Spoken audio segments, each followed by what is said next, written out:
instituição singular, não existe no Brasil e talvez em poucos países do mundo existam instituições com o foco tão concentrado na questão da ética concorrencial. O ético defende o mercado nacional. E o mercado nacional é um patrimônio do país. O ético se propôs a estender a mão às forças do Estado para que elas atuassem de maneira mais eficiente. Ele defende causas extremamente nobres, extremamente importantes para o país como pilares institucionais. O ético ele chama ética concorrencial, é para que haja concorrência, porque esse é o espírito do capitalismo. E quem ganha com a competição é sempre o consumidor.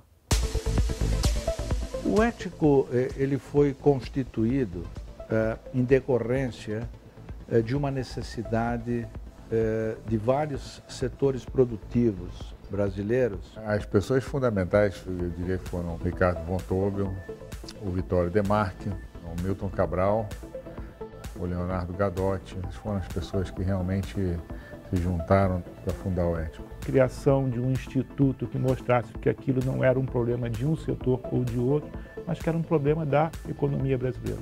O país perdia um grande potencial de competitividade.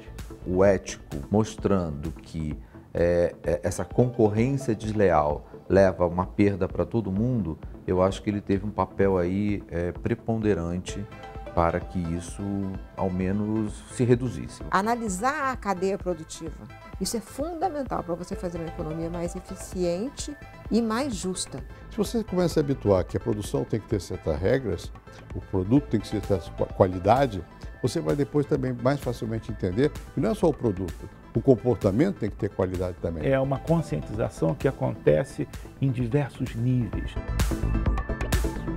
Nós colaboramos com o ético e vamos continuar colaborando por causa disso, porque nós também acreditamos nesses valores. E publicamos livros em conjunto, a respeito justamente da cultura da transgressão, do como é possível, o que é possível de ser feito, o que é necessário.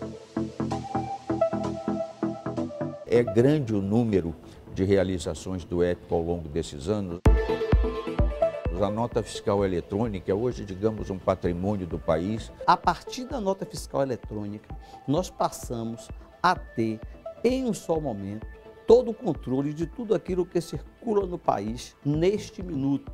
Hoje, são mais de 1 milhão de contribuintes emissores da nota fiscal eletrônica. Agora o ético se empenha em levar o circuito, digamos, até o destinatário final para fechar bem o cerco. Portanto, se estabeleceu uma igualdade de condições que é importantíssimo para essa ética concorrencial.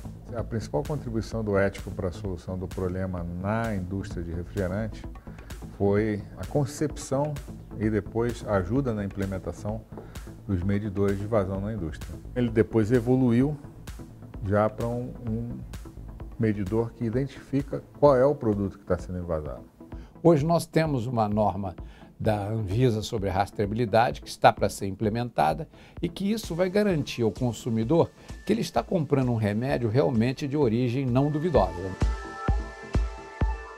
O Scorpius foi uma iniciativa excelente aí da Receita Federal, em que hoje em dia ela tem pleno conhecimento de toda a produção de cigarros existente no Brasil. Na época que nós nos juntamos ao ético, a pirataria de software no país, no caso do software da Microsoft, estava na casa dos 64 pontos percentuais. Nesses anos de atuação do ético, esse número caiu quase 10 pontos. O Brasil, entre os BRICS, é o país que tem, de longe, a menor taxa de pirataria, o que mostra a efetividade dessas campanhas. Algumas cidades estratégicas, como São Paulo, por exemplo, e algumas outras, as futuras sedes da Copa do Mundo, por exemplo, são alvos preferenciais para que essa simbiose de esforços aconteça. Nos engajamos em campanhas de conscientização e até de educação, por exemplo, da infância, da juventude, para que os adultos de amanhã não venham a ser alimentadores, ainda que inconscientes, desse grave problema que é a pirataria. O ético, anos atrás, sugeriu o acréscimo à Constituição de um artigo, O 146A, que trata da economia informal. para viabilizar melhor aplicação de critérios especiais de tributação para homogeneizar as condições de competição. Estamos agora propondo um projeto de regulamentação desse artigo. São iniciativas muito interessantes, muito férteis e muito produtivas. O Brasil quer um país organizado, um país transparente, em que as pessoas obedeçam à lei e a lei valha para todos. É um círculo virtuoso que cada um bota seu esforçozinho e a coisa vai andando para frente. O prazer de trabalhar nesse processo do ético é um prazer de cidadania.